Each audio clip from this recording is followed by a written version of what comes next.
शुक्रिया मोहतरम चेयरमैन साहब, आपने मुझे बोलने का मौका दिया।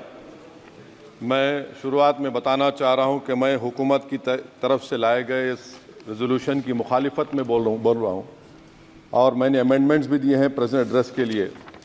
और चेयरमैन साहब, आप उर्दू को जानते हैं, किसी एक शायर ने शायद बरसर इख्तिदार जमात के लिए ये शेर कहा होगा कि उसूल बेचकर मसनद ख़रीदने वालों, निगाह अहले वफ़ा में बहुत हक़ीर हो तुम।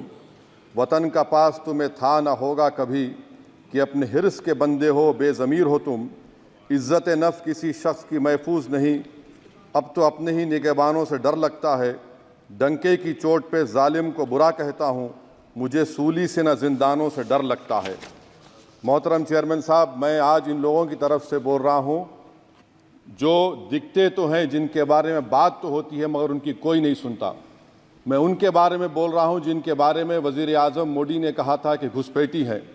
मैं उन बेटियों और माओं के बारे में कह रहा हूँ जिनके बारे में मोदी ने कहा कि ज़्यादा बच्चे पैदा करते। मैं उन मासूम नौजवानों के बारे में कह रहा हूँ जिनको मॉब लिंचिंग के ज़रिए मारा जा रहा है।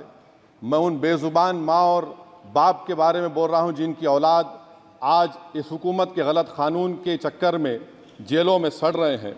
सर, मैं दस्तूर जब इस ऐवान में बन रहा था, संविधान बन रहा था, तो उस वक्त अलहदा वोटर लिस्ट और इंतखाबी रिजर्वेशन की बात आई तो उस वक्त के हमारे फाउंडिंग फादर्स ने, हमारे बुजुर्गों ने, दोनों समुदाय के हिंदू और मुसलमानों ने फैसला किया कि हम इस पर राज़ी नहीं होंगे। बल्कि उन्होंने क्या कहा था हमारे फाउंडिंग फादर्स ने, उन्होंने मुखालिफत की थी अलहदा वोटर लिस्ट की और इंतखाबी रिजर्वेशन की।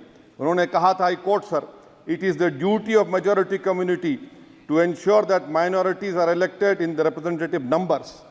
बीजेपी मुसलमानों की नफरत पर जीतती है और मुसलमानों के नाम निहाद मसीहा मुसलमानों के 90% ज़्यादा वोट हासिल करते हैं, मगर फिर भी इस ऐवान के दरवाजे नहीं खुलते मुसलमानों के लिए और सिर्फ 4% मुसलमान जीत कर आते हैं। सर, संविधान सिर्फ एक किताब नहीं है जिसे चूमा जाए, संविधान एक किताब नहीं है जिसे दिखाया जाए, संविधान एक सिंबल भी है, मगर संविधान एक हमारे बुजुर्गों के ख्वाबों की किताब है। हमारे जमहूरियत को हमारे बुजुर्गों ने इस तरह समझा, हमारे फाउंडिंग फादर्स ने इस तरह जमहूरियत को समझा कि इसमें हर समुदाय और मजहब और समाज के मानने वाले लोगों की राय को शामिल किया जाएगा इस मुल्क को चलाने के लिए। मगर इस ऐवान में सिर्फ 4% मुसलमान जीत कर आते हैं। मैं संविधान से जो मोहब्बत के दावे करते हैं उनसे कहूँगा कि कभी उठाकर पढ़ो कॉन्स्टिट्यूंट असेंबली डिबेट्स में कि नेहरू ने, H.C. मुखर्जी ने, सरदार हुकुम सिंह ने माइनॉरिटीज़ के बारे में क्या कहा था। सर, वतन अजीज़ का मुस्तकबिल कैसा होगा जब बीजेपी मुझे गायब करना चाहती है और दीगर हिज़्ब इख्तिलाफ की पार्टियां के लिए मेरा वजूद सिर्फ वोट डालना और अपनी खबर में जाकर सो जाना है। इसीलिए आप देखते हैं कि ये समाजी इंसाफ है सर कि 4% मुसलमान जीत कर आते हैं। सर, इस ऐवान में ओबीसी समाज के एमपी अब अपर कास्ट के एमपी के बराबर हो चुके हैं। ओबीसी समाज के एमपी अब अपर कास्ट एमपी के बराबर हो चुके हैं और 14% मुसलमान सिर्फ 4% जीत कर आते हैं। CSDS का डेटा ये बताता है कि इस मुल्क में जो वोट बैंक है, जो एक मुश्त वोट डालता है, वो अपर कास्ट का है। मुसलमान का कभी ना वोट बैंक था ना कभी रहेगा। सर, 4 जून के बाद 6 मुसलमानों की मॉब लिंचिंग हुई, 11 घरों को मध्य प्रदेश में मोदी के बुलडोजर ने निस्तो नाबूद कर दिया। हिमाचल प्रदेश में एक मुसलमान की एक दुकान को लूट लिया गया और हिज़्ब इख्तिलाफ की पार्टियों की तरफ से सन्नाटा है।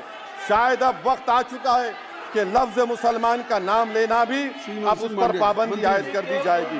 सर, मैं ये बात बताना चाह रहा हूँ कि नरेंद्र मोदी को जो मैंडेट मिला है। एक मिनट, आप लोग बैठ जाएं, कृपया आप लोग बैठ जाएं। श्री मनसुख मांडविया जी, आप लोग बैठ जाएं, कृपया माननीय सदस्य बैठ जाएं। श्री मनसुख मांडविया जी, कृपया आप लोग बैठ जाएं। अपने प्रारंभिक कृपया आप लोग बैठ जाएं।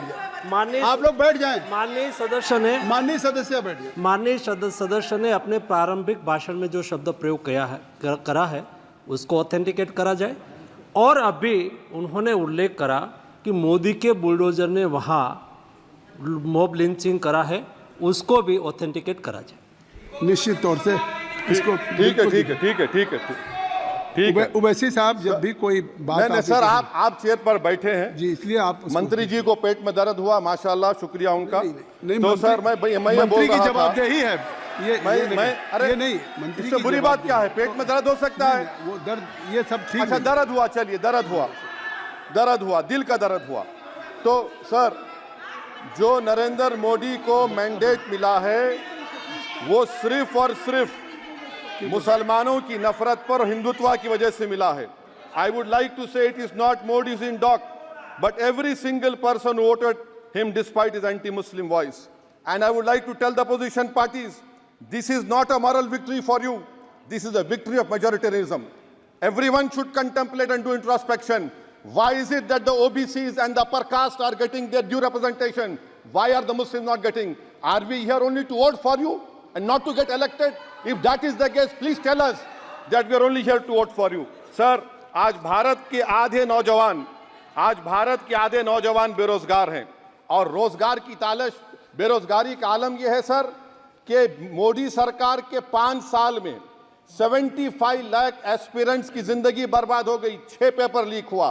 बेरोजगारी का आलम यह है सर कि रशिया जा रहे हैं, वहां जाकर अपनी जानों को दे रहे हैं। बेरोजगारी का आलम यह है कि नरेंद्र मोदी रोजगार का कैंप चलाती है नौजवानों के लिए कि तुम इजराइल में जाकर काम करो, उनको कैनन फॉडर बना रही है ताकि फलस्तीनियों की जायदादों को हड़प कर सके।